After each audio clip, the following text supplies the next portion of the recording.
Segunda hora. Na primeira hora de Apolônio de Tiana, podemos ver como todas as tensões magnéticas desarmoniosas, incompreendidas e, por conseguinte, desgovernadas, que se manifestam no microcosmo, poderão ser conduzidas à unidade pelo discípulo gnóstico. Elas perdem as suas características negativas de maldade e ira e põem-se completamente a serviço do candidato aos mistérios gnósticos. Cada tensão magnética com que o ser aural do homem se encontra sobrecarregado foi e é causada por determinada ação em um período de vida de uma das personalidades que viveram no microcosmo. Quando todas essas tensões magnéticas, livres de maldade e ira e de suas reações eventuais, se colocam a serviço do ser humano, o que está vivendo atualmente no microcosmo, verifica-se a libertação de um imenso tesouro de experiências, de purificação e de conhecimentos, que torna cada candidato 1000 vezes mais forte do que seria explicável pelo estado de vida comum. A primeira hora ajusta-se agora à segunda hora. Mediante a dualidade, os peixes do zodíaco entoam louvor a Deus. As serpentes ígneas entrelaçam-se em torno do caduceu, e o relâmpago torna-se harmonioso. Para poderdes compreender estas palavras, deveis ter bem presente o que a primeira hora quis dizer, isto é, que mantendo uma orientação inequívoca e estando sobre o tapete, o candidato consegue o autodomínio. E mediante essa unidade do ser, os demônios no ser perdem a maldade e a ira. Estar no tapete significa uma atitude de trabalho, devoção e perseverança.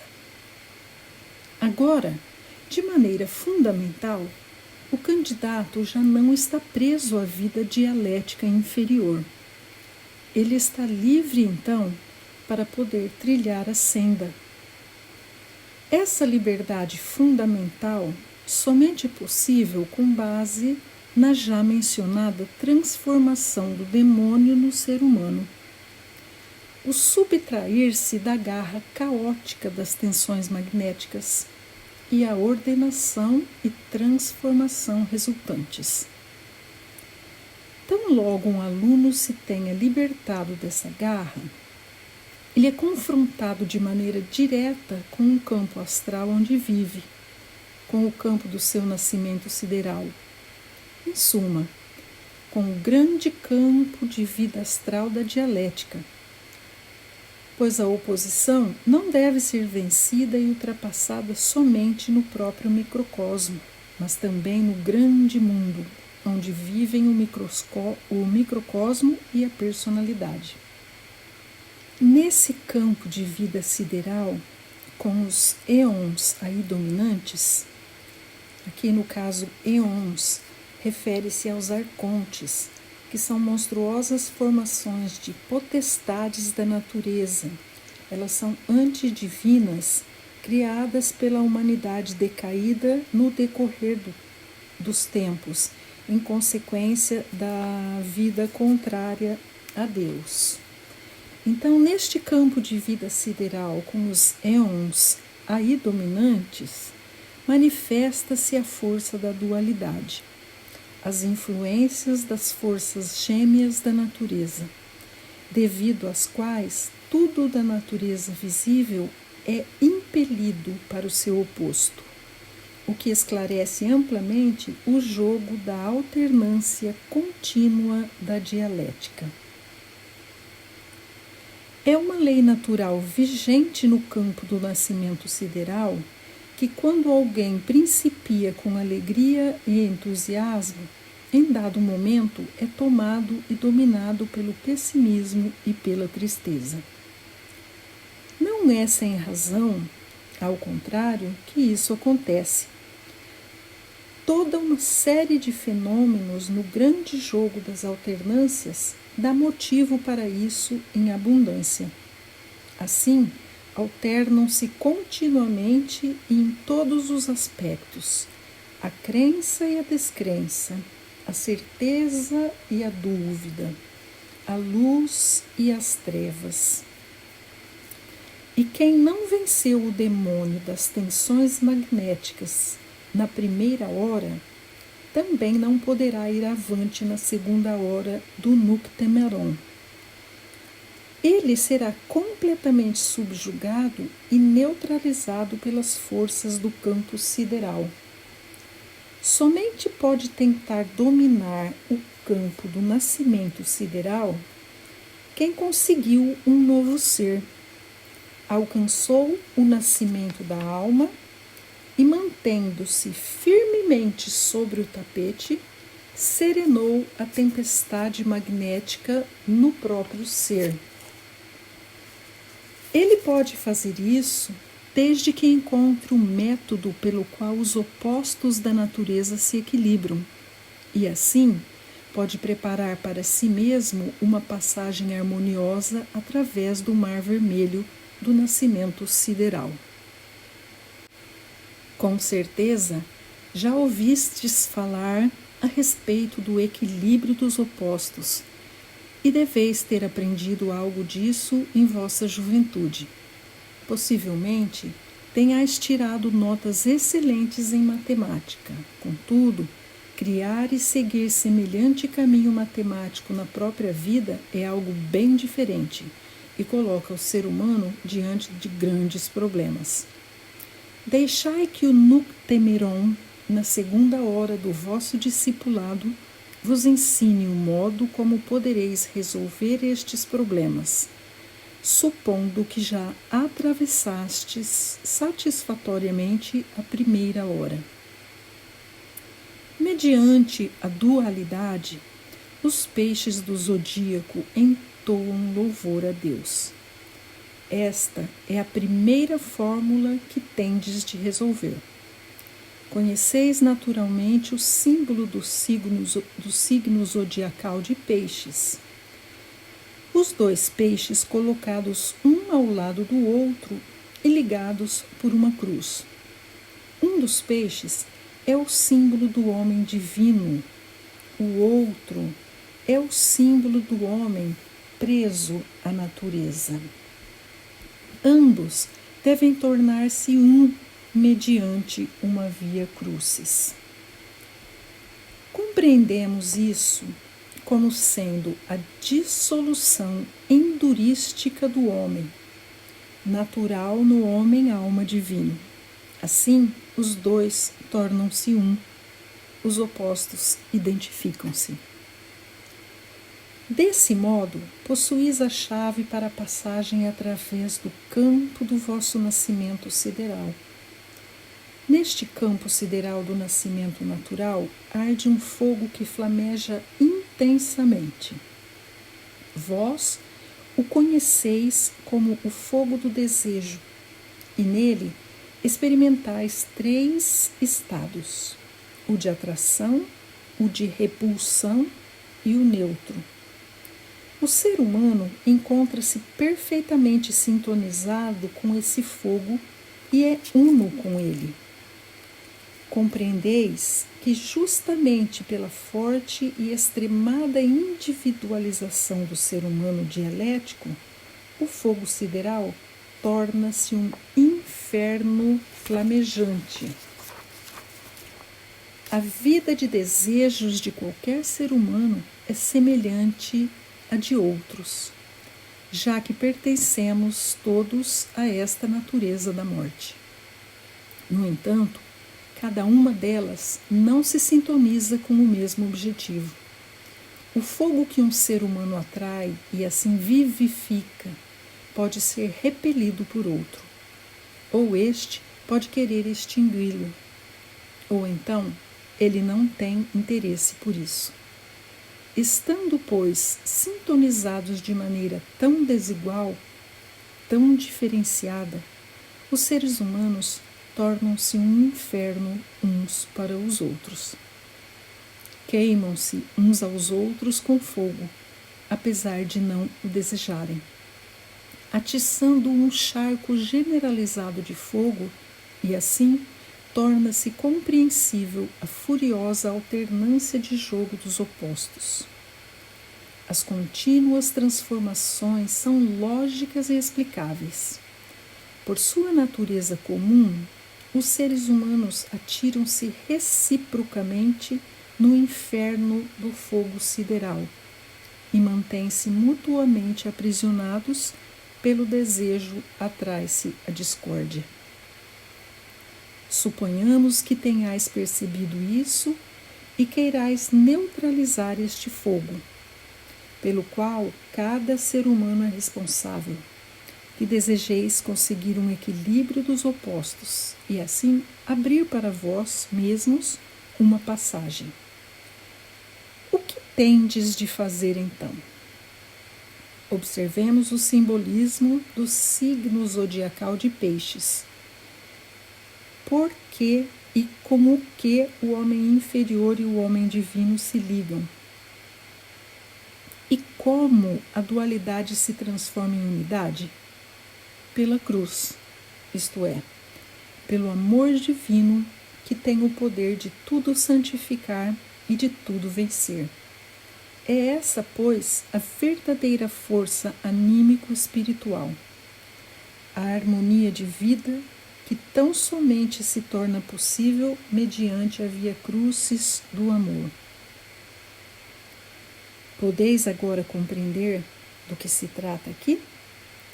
Suponhamos que tenhais um inimigo. Todos os seres humanos têm inimigos, conhecidos ou desconhecidos, querendo ou não. Como surge a inimizade? Ela surge, é obrigada a surgir pelo desequilíbrio dos opostos. Vós repelis, portanto, os quereis extinguir.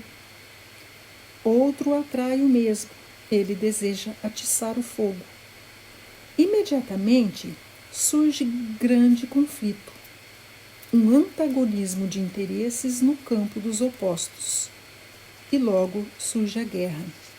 Dela participais porque viveis na natureza da morte, porque tendes desejos no campo do nascimento sideral. E assim, os seres humanos prendem-se fortemente uns aos outros na dança infernal na própria perdição. Cumpre-se uma lei natural. Ora eles estão no forno e são torrados, ora estão fora do forno para assar e torrar a outro. Apolônio de Tiana procura fazer-vos ver a estupidez disso. Porque a dualidade dos peixes entoa louvor a Deus? Por causa da via crucis do amor. Como deveis entender isso? Da seguinte maneira: tomai a primeira hora de Nuctemeron como vossa base. Suponhamos que estejais na calma e na unidade da primeira hora. Então, sabereis, seja lá como for, que cada desejo que possui a qualidade e a natureza do campo de nascimento sideral evoca um oposto. E assim, originam-se a inimizade e o fogo infernal. É também evidente que já não alimentareis esses desejos. Já não os atiçareis em proporções cada vez maiores e, portanto, os neutralizareis. Vós vos elevareis em orientação superior, a vida libertadora da alma. Quem faz isso passa são e salvo através de qualquer profundezas do inferno. Ele encontra a harmonia que provém do equilíbrio dos opostos. quando vos tornais sem desejos no tocante a tudo o que pertence ao campo do nascimento sideral, então, no decorrer de vossa vida, cada força sideral de que necessitais, devido a vosso estado biológico, vem a vós, sem que invoqueis uma oposição. Outra lei natural assegura isto quando afirma: buscai em primeiro lugar o reino de Deus e a sua justiça, e todas essas coisas vos serão acrescentadas. Bem, suponhamos que já vos encontreis na ausência de desejos e na via crucis do amor, e apareça um inimigo, isto é, um inimigo natural. Visto que, segundo a natureza, cada ser humano da dialética é vosso inimigo. Ele quer queimar-vos com a orientação do seu desejo. Ele é obrigado a fazê-lo em razão do seu próprio ser. Isso significa que em vosso caminho, através do campo de nascimento sideral, quase que diariamente sois confrontados com as farpas inflamadas do grande fogo. Compreendeis que cada ser humano assim age. É obrigado a agir devido ao seu estado de ser. Percebeis isso perfeitamente. No entanto, por vossa ausência de desejos, já não podereis ser arrastados para o fogo, e também não o atiçareis para os outros. Ele está diante de vós. Ele procura pelo medo, ou, por outro modo qualquer, induzir-vos à atividade. Contudo, a única atividade que agora parte de vós é o grande amor na via crucis das rosas, o princípio de vida do mundo da alma, a grande compreensão compassiva do próximo, a situação do próximo. Para vós, já não existem oposições. Para vós, há somente uma fase da via crucis, a travessia pelo deserto, através do campo sideral, pois estáis voltados para o mundo do estado da alma. E assim, prosseguis, amai-vos, vossos inimigos, e todas as oposições desaparecerão. Encontrais a grande harmonia. O Filho de Deus, a alma vivente, tomou seu lugar junto ao vosso estado sideral. Ingressastes nos cânticos da segunda hora. Mediante a dualidade, os peixes do zodíaco entoam louvor a Deus. E assim, ainda resta examinar a segunda parte.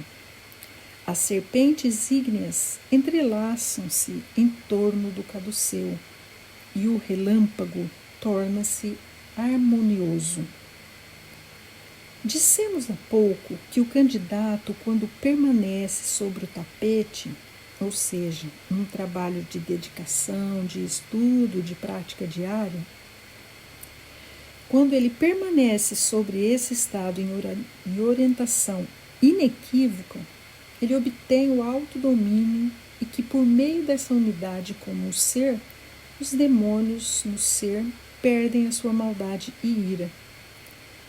Isso significa que quando o candidato, mediante ao alto sacrifício do eu dialético, segue o verdadeiro caminho joanino através do deserto, produz-se um alinhamento de todas as correntes magnéticas que atuam no ser dialético.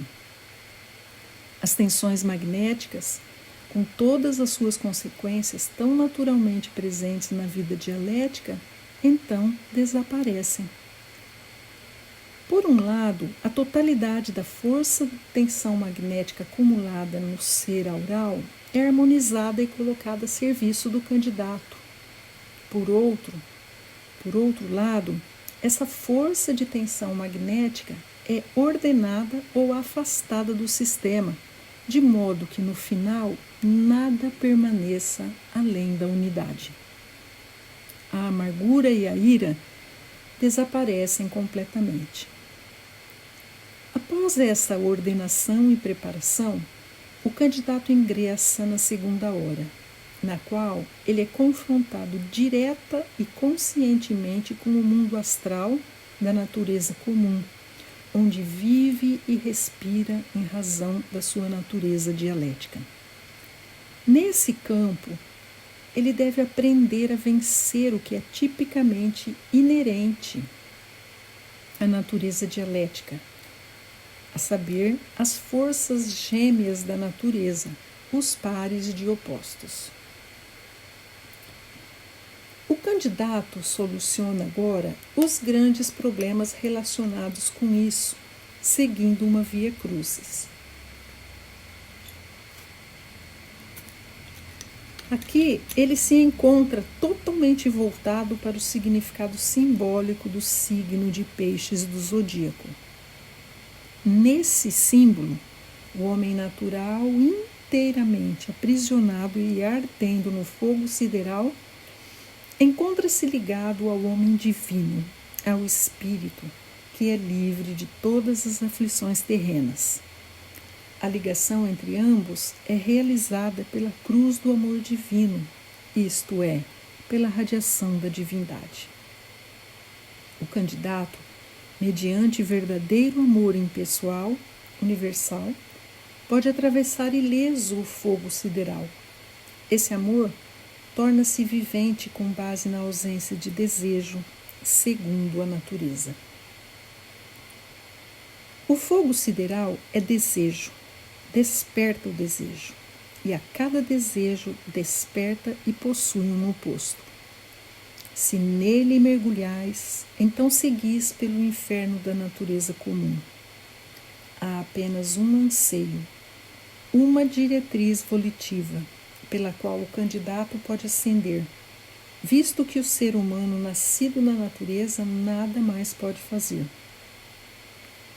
Trata-se do anseio pelo outro reino, pelo novo campo astral, o profundo anseio pelo homem divino, com o qual ele está ligado pela harmonia de Peixes, que é o contínuo entoar louvores a gnoses. Se a diretriz da primeira hora trouxe ordem ao sistema magnético, então a diretriz da segunda hora trará um anseio profundo, um autoesvaziamento pelo autossacrifício à alma divina por meio do caminho joanino, que se torna possível mediante. É necessário que ele cresça e eu diminua. Em decorrência desse acontecimento, as serpentes ígneas entrelaçam-se em torno do caduceu e o relâmpago torna-se harmonioso.